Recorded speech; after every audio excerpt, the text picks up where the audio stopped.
رسول کریم صلی اللہ علیہ وسلم ایک انصاری شخص کے پاس سے گزرے، اس حال میں کہ وہ اپنے ایک بھائی سے کہہ رہے تھے کہ تم اتنی شرم کیوں کرتے ہو؟ آپ نے اس انصاری سے فرمایا کہ اس کو اس کے حال پر رہنے دو، کیونکہ حیا بھی ایمان ہی کا ایک حصہ ہے۔ صحیح بخاری حدیث نمبر 24۔ رسول اللہ صلی اللہ علیہ وسلم نے فرمایا، مجھے اللہ کی طرف سے حکم دیا گیا ہے کہ لوگوں سے جنگ کروں، اس وقت تک کہ وہ اس بات کا اقرار کر لیں کہ اللہ کے سوا کوئی معبود نہیں ہے، اور یہ کہ محمد صلی اللہ علیہ وسلم اللہ کے سچے رسول ہیں، اور نماز ادا کرنے لگیں اور زکوٰۃ دیں۔ جس وقت وہ یہ کرنے لگیں گے تو مجھ سے اپنے جان و مال کو محفوظ کر لیں گے، سوائے اسلام کے حق کے۔ رہا ان کے دل کا حال تو ان کا حساب اللہ کے ذمہ ہے۔ صحیح بخاری حدیث نمبر 25۔ رسول اللہ صلی اللہ علیہ وسلم سے دریافت کیا گیا کہ کون سا عمل سب سے افضل ہے؟ فرمایا، اللہ اور اس کے رسول پر ایمان لانا۔ کہا گیا، اس کے بعد کون سا؟ آپ نے فرمایا کہ اللہ کی راہ میں جہاد کرنا۔ کہا گیا، پھر کیا ہے؟ آپ نے فرمایا، حج مبرور۔ صحیح بخاری حدیث نمبر 26۔ رسول اللہ صلی اللہ علیہ وسلم نے چند لوگوں کو کچھ عطیہ دیا، اور سعد وہاں موجود تھے۔ وہ کہتے ہیں کہ رسول اللہ صلی اللہ علیہ وسلم نے ان میں سے ایک شخص کو کچھ نہ دیا، حالانکہ وہ ان میں مجھے سب سے زیادہ پسند تھا۔ میں نے کہا، حضور، آپ نے فلاں کو کچھ نہ دیا، میں اسے مومن گمان کرتا ہوں۔ آپ نے فرمایا، مومن یا مسلمان؟ میں تھوڑی دیر چپ رہ کر پھر پہلی بات دہرانے لگا۔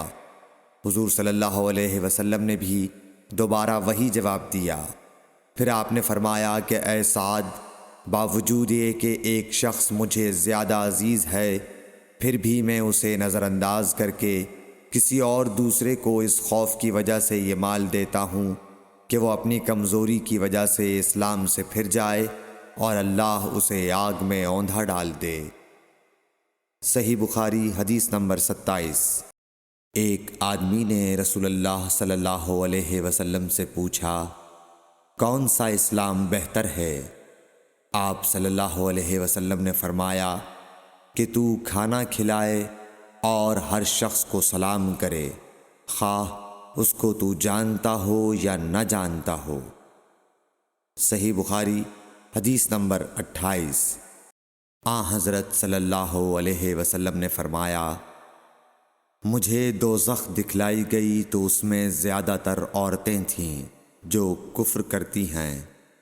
کہا گیا، حضور، کیا وہ اللہ کے ساتھ کفر کرتی ہیں؟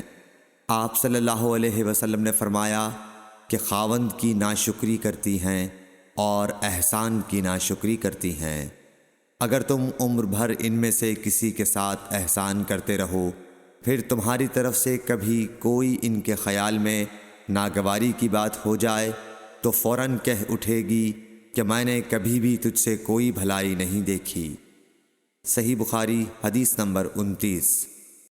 حضرت صلی اللہ علیہ وآلہ وسلم فرماتے تھے، جب دو مسلمان اپنی اپنی تلواریں لے کر بھڑ جائیں تو قاتل اور مقتول دونوں دوزخی ہیں۔ عرض کیا گیا، یا رسول اللہ، قاتل تو خیر ضرور دوزخی ہونا چاہیے، مقتول کیوں؟ فرمایا، وہ بھی اپنے ساتھی کو مار ڈالنے کی حرص رکھتا تھا، موقع پاتا تو وہ اسے ضرور قتل کر دیتا، دل کے عزم صمیم پر وہ دوزخی ہوا۔ صحیح بخاری حدیث نمبر 30۔ ابو ذر ایک جوڑا پہنے ہوئے تھے اور ان کا غلام بھی جوڑا پہنے ہوئے تھا۔